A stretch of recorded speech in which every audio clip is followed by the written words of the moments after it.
శైలేష్ కుమార్ గారు ఆయన మరి క్రైస్తవ వ్యతిరేకుల ద్వారా బాధించబడ్డాడు.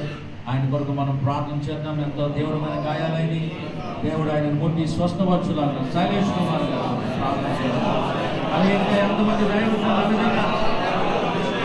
క్రైస్తవ వ్యతిరేకుల ద్వారా హింసించబడుతున్నారు, ప్రభుత్వం ద్వారా సంబంధించబడుతున్నారు, వారి పిల్లలకు స్వస్థపరచు.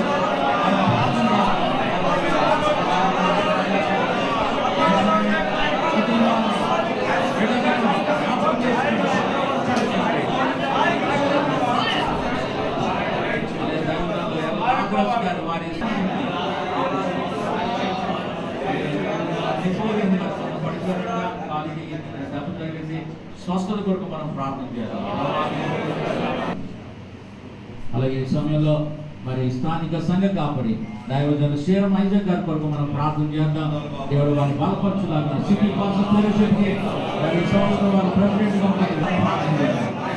అలాగే వారికి ఇవ్వబడినటువంటి బిడ్డలు ఎందుకు వారి కుటుంబం కొరకు చిన్నమంది కొరకు మనం ప్రార్థన చేద్దాం. అలాగే వారు చూపిస్తున్నటువంటి బైబిల్ స్కూల్